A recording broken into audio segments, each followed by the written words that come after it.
Hello and welcome to another episode of Historic Hindsight. I'm John, that's Tom, and today we're talking about some lady named Irene.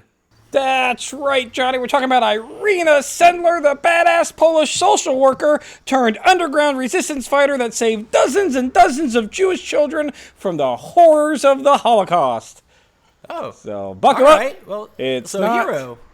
Yeah, she's a hero. It's just, okay. But it's not like, it's heavier material. This isn't quite as easily to make fun of. The Holocaust was a bit of a dark time in recent history. Yeah, it wasn't great. A few people were mistreated. A couple attempted genocides, things like that. No big, it's, It happens. The world got into a war, so, what are you going to do? Right? But everyone's story, Johnny, they have a beginning, so let's start there. She's going to be born on February 15th, 1910 in Warsaw to a Stanislaw, who was a physician, and his wife, Janina, I'm going to butcher these names, and I apologize. I'm bad at reading and bad at names. Especially if the foreign names are tough. Yeah, they're great. Anyways, Janina, she's just a housewife, which is, that's normal. It's 1910s, what it is. 1910s in Warsaw, which is in Poland. Poland, yeah. Right? She's born at the capital, Poland, but she does not live in the capital. She actually grows up in a small town called Otwock, which is a very heavy Jewish populated area. So despite being baptized a Christian, despite being raised as a Christian in the Christian faith, she has a lot of Jewish friends, which is not the most common thing at this time. But again, it's kids. Kids are playing with other kids on the street. They're all close community. Yeah, here's a secret about kids. They don't give a shit about your religion. It's just other kids. That's... Yeah, they don't care about that. They don't care about your color of your skin or any of that shit. Yeah, it's not. Nope. That's not ingrained into them yet. But anyways. Yet. And this is also largely because her physician father was a humanitarian, and he would often help the poor in the community free of charge, including a lot of the Jewish lower class in the community as well. Just like providing free checkups, free checkups, general health care kind of thing. Stuff, whatever. Pay me what you can. Pay me in some beets. Maybe a bottle of vodka or something. Yeah, similar to how healthcare works today. Once you have paid all of your money, they start coming after your other possessions. Yeah. And eventually you're just trading your car and your house for your healthcare. Yeah, just to be able to live, yeah. Now, he's going to be rewarded for his efforts by contracting typhus and dying in 1917. Oh. So she's only 7 years old, and he's going to die of a disease that he got from treating patients in the poor communities that weren't the best hygienic because they weren't offered things like That's got plumbing. to be a common story. It has to be, yeah. Physicians especially for physicians, yeah, throughout the past, because they didn't have the same type of precautions and stuff that we have today. So yeah, that sucks though. So she was 7 when her father died. Dies. Yep. Now, the Jewish community is going to rally together. They're going to actually offer to financially support Irena and her mother, which her mother politely refuses. Says, no, we're actually good on money. You guys keep it. You don't have a lot to go around in your community right now. There's a reason he was volunteering. Like, we're fine. Yeah, we're fine. Yeah. Okay. Yep. She's going to actually grow up studying law and Polish literature of all random. That seems like somebody who went to Hanover College and didn't know exactly what they wanted to do. So we're like, law and Polish literature. Yeah, there we go. That's the one. Something vague and something that I perceive as easy, even though I'm sure it was not. Probably. I bet you the Polish literature classes were way harder. Of reading. Yeah. Stupid. Well, for stupid one, they're in Polish, so. Yeah, I'm not reading Polish. Anyways, she's going to study law and in Polish literature. She's going to get a lot of delays in her schooling because she was rather rebellious. And what rebellious behavior, might you ask, is she wasn't anti-Semitic. Well, that's rebelling against the institution, I guess, right? Yeah, she spoke out against anti-Jewish propaganda on the campus that she attended. She defaced her non-Jewish identification card. So all the cards had, like, for your school ID, it would be like, Jew on it or, Christian. And so she defaced the part that said she wasn't a Jew. And she was deemed a communist by upper administration. So, this is a time when that's a concern. So that's just always been just a bad word for somebody who doesn't agree with you politically. It's just you call them a communist? Automatically a communist. That's like pretty much level 1 of insulting somebody with different politics than you have. Yeah, 100%. By 1930, it still works. Still works today. Yeah, still got a long-running success rate. Still doing it. Yeah. By 1932, she actually submits her master thesis, but has not yet taken her final exam, so she's not quite a master yet. She's going to seek employment in several educational facilities, but be denied due to her membership in the Polish Socialist Party. So, maybe calling her communist wasn't exactly far off. Well, it's a little different, little difference. And her reputation of not hating Jewish people follows her as well, and the schools are like, you're not anti-Semitic, so we don't want like you. Your compassion. Yeah, this whole everybody's a human thing. Not here. She is going to find work through the Free Polish University, where she becomes a social worker, which, more on you, proud on you, which that says a lot. It's 1930s, and in Poland they have social workers. America, we don't discover that thing until like the 70s with the Indian Welfare Act, which that was just basically maybe we shouldn't steal Indian children and put them in schools and maybe anymore. Jury's still out. That's when we finally started the social worker movement, was not kidnapping Indian children. As often. Anyway. In any case. She finds work as a social worker.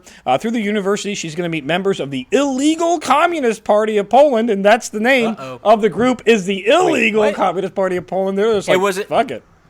It wasn't just a communist party that happened to be illegal. They were the Illegal Communist Party. Just straight up. Okay, yep. Well, that seems like a bad design to get members.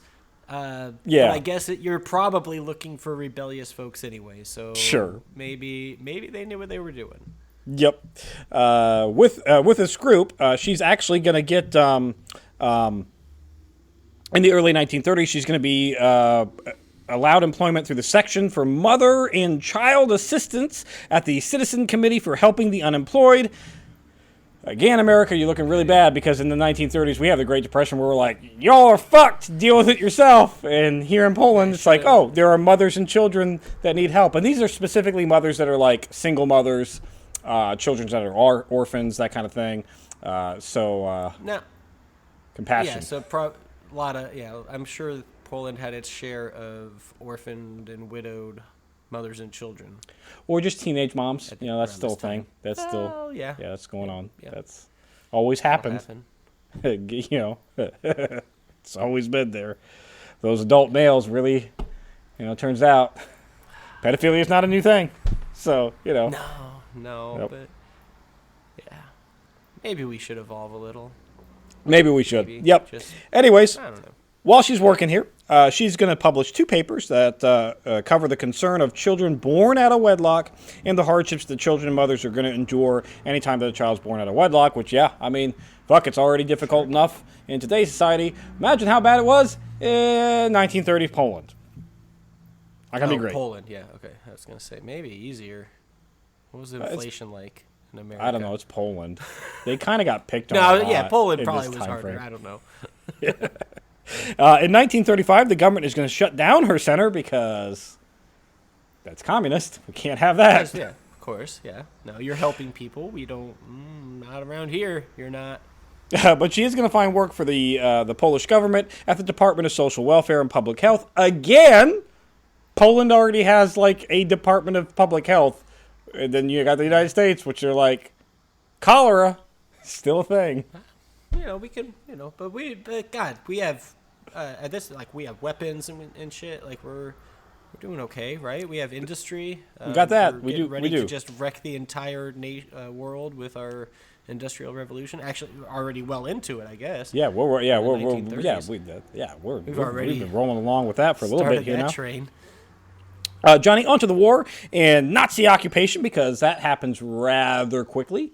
Poland was Germany Poland the first nation they invaded, right? They were the first. Yeah, so now, if you believe Hitler, from the get-go. If you believe Hitler, Poland shot at them first. Okay. But I'm gonna say also, I don't believe him, but also I I don't care. Doesn't justify anything you did, so get the fuck out of here, Hitler. Immediately when the war begins on September 1st, 1939, all Jews are going to be expelled from the government offices, and the offices are going to be barred from providing any assistance to the Jewish communities, which does not sit well with Sendler. She's like, I don't like that. I've been fighting this anti-Semitic propaganda my whole life. Yeah. Not the Jewish sympathizers or whatever you would call it. No, just Jews. Yeah. So she retains her position. Yes, because she's not mad that her coworkers are being,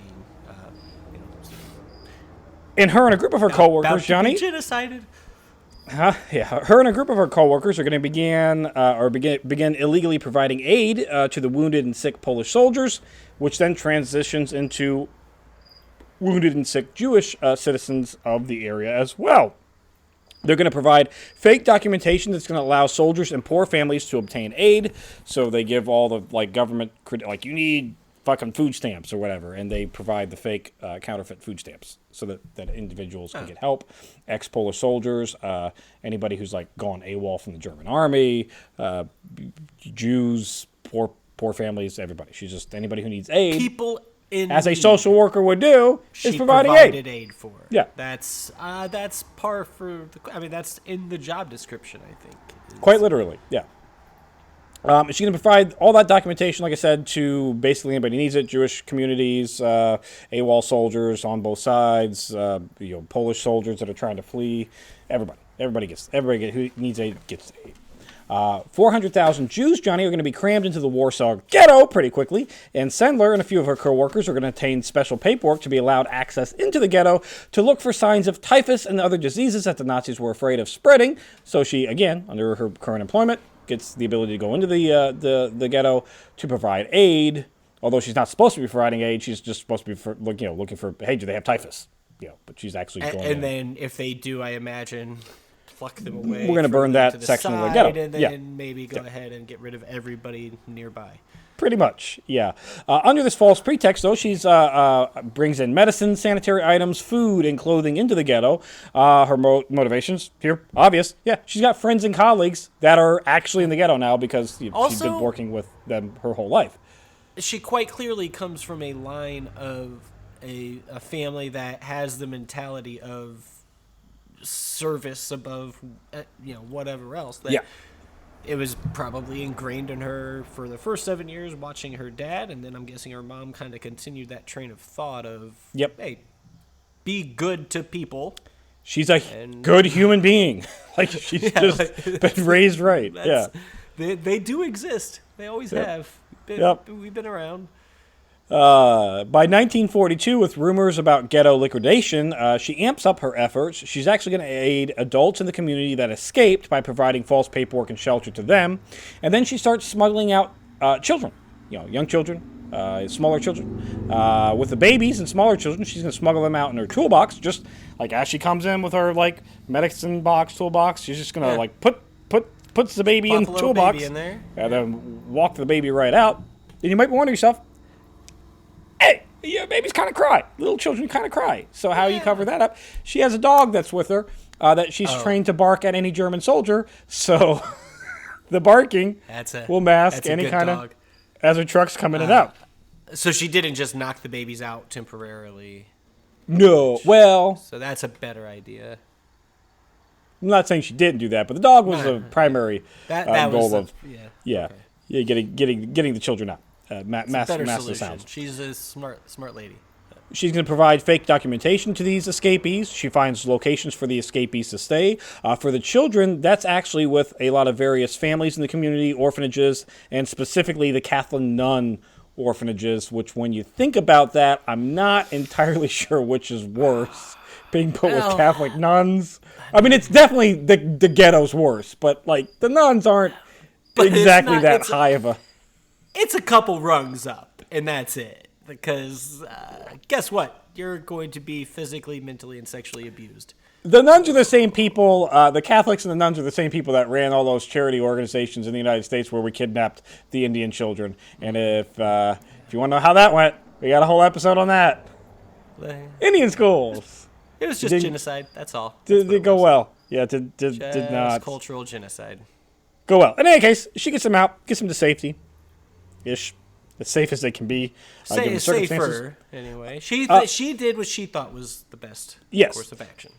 Funds are the largest issue with this whole project that's going on, and with the cost of money and limited scope of what she could be able to do, she gets the help of a group of underground fighters called the Zagota, which is the Council to Aid Jews, and underground organization, kind of like the U.S. Underground Railroad was. So the Zagota actually was responsible for getting a lot of the monies and funds and connections with people that can help all squared away. In 1943, when the remainder of the ghetto had its uprising, so the ghetto does get liquidated. She gets a lot of people out of there, as many as she can. When that ghetto has its own uprising, which is also a fun little story in and of itself, once the remainder of the people that are there realize that, oh shit, death camps are a real thing and the rumors aren't just rumors, they start sneaking in guns, which partly with the Zagota group helps them with that. They arm themselves and then start taking back their fight to the Nazi soldiers when they think the Allies are close. And unfortunately for them, the Allies aren't quite close enough yet, and that doesn't go well. But so essentially, they were in these ghettos thinking, all right, well, this is part of war. This is just something that's going to happen. Yeah, it'll to us. pass. It's normal. We'll get out, and that'll be fine. And then they heard that, oh, wait, all of this little murmur of these concentration camps, that's legitimate. Yeah. And so it became, all right, well, I'm not going to go there and die. If I'm going to die, I'm going to die here fighting. Yeah. And so they're fighting. Rather than... And so while the ghetto uprising in Warsaw is going on, she's actually providing aid to anybody who gets wounded that she can. She's providing aid to AWOL German soldiers that say, I don't want to fucking just murder civilians. I'm done with this. So I'm over it. I've already gotten 200 on my records. So, I'm done now. Let me do something else. So she provides aids to anybody that she possibly can, victims inside, outside the ghetto, everywhere. She's going to have a list of everybody that she rescues, names, their original names, and their new identities, with the hope that after the war's over, she can find these people and get them linked back up to their family, especially the children. Find the children's parents, get them linked back up to their family, or at least relatives. Sure. Or distant relatives. At least they'll have or even just the Jewish community as a whole. Of where they'll have some idea of where they came from. Yes, exactly. But obviously with this list, you're going to have the problem of what happens if it falls in the Nazi hands, so she's got to go about hiding these lists. So she puts them in jars, buries them all over the place. Smart move. In October of 1943, the Nazis get a little suspicious that she might be helping the Jews. Might be a problem. As opposed to their efforts. So they arrest her on October 18th, 1943. On what charges? Johnny, it's the Nazis. They don't have to have charges. They just go, you're arrested now, and you're going to disappear. While they're arresting her, they're searching her house. She manages to pass off the list that she currently has in her possession off to her friend Janina Grabowska, who for some reason she's not searched, which I kind of find odd when I was reading this. They're just like, okay, you're cool. We don't have suspicion of you. Well, they probably didn't have a warrant on her. And maybe. Sure. Because Nazis. But she's able to smuggle out that list and keep it safe through weeks of being tortured and severely beaten and probably other things. She does not give up any information of any other person in her group. She doesn't give up any of the list of names. She keeps her mouth shut. She does good. On November 13th, 1943, she is slated to be executed by firing squad. On her way to the execution, the guards are actually going to be bribed, where she's going to be released. They're bribed by the Zagota group. So they come in, they raise up enough money, they find the guards that are transferring. They're like, hey, instead of offing this person, here's a couple $100. Here's a couple $100. Why don't we do that instead? And they're like, sure, you want some of that? Deal. I don't give a shit. It's a woman. Who cares? What harm is she going to cause? It's not like the Nazis don't know she's released. They actually find out that she is released. And the mind-bogglingness of this whole damn thing is after she's released, she has the balls to go back to the Polish government that's occupied by the Nazi Germans and say, hey, I want my job back. And the Zagoda group fights for her to get her job back, say that she was wrongfully imprisoned, and she gets her fucking job back. Attaboy, Poland. Go, what? Good, just employing women in 1930, right? 40, whatever. Good on you for that. But then, a woman with a record who's been accused of all this stuff, and man, that. For the remainder of the war, Johnny. Advanced civilization. Right. For the remainder of the war, she's going to work as a nurse, where she is going to be wounded actually by a German deserter. So the German deserter thinks she's a threat for whatever reason, is actually going to wound her. She survives that wound, surprisingly. This woman survives helping out people in the Holocaust, which is kind of unheard of. She survives being arrested and tortured and all kinds of God knows what happened to her. Survives that. She survives being wounded by a soldier. And she makes it. He was a deserter, though, right? It was a deserter. It was a German deserter, yeah. One of the not so as bad ones, I guess. Should have been not so as bad, but this one clearly was because he shot her. So I'm gonna guess a little bit of PTSD. Might have been, yeah. And he's also a German deserter, so everybody's probably 18, 19, 20-year-old horrified German child who's seen mind-boggling horrors. Yeah, everything. He's seen everything. Still don't shoot this hero, but what? She survives, so that's good. Yeah, good. Why did he have a gun? Well, why did he have a gun? Johnny, she just come upon the German deserter? She wasn't treating him in a hospital or tent or something? No, it wasn't like treating him at a hospital or okay. She came. Right. That was where my confusion lied. Yeah. Okay. After the war, she's going to work with the communist government of the Soviet Union to form the Department of the Social Welfare in Warsaw. So she works with the communists to create another social welfare program. Wow. That's not great for her I'm not a communist spiel. No, it's not great for her I'm not a communist spiel. And she does, and unfortunately, at the end of her life, she's going to regret working with the communists because she's forced to do some not great things because they're... Surprisingly, the communists of Russia weren't exactly much better than the Nazis. So yeah, it's 6 in one, half a dozen in the other. But she'll form. Lesser of two evils, all that stuff. I'm not going to fault her or blame her for anything at this point because she's unbelievable. This is amazing. She is going to form the Warsaw's Children's Home. In 1945, she's going to become the head of the Department of Social Welfare. She regathers all of her records after the war of the names of those that she helped save. She's going to turn them over to the Zagoda colleagues that she has. Unfortunately, almost every single one of the children's parents were killed. Yeah, that's the bad part about the Holocaust. Lots of people, turns out, were murdered.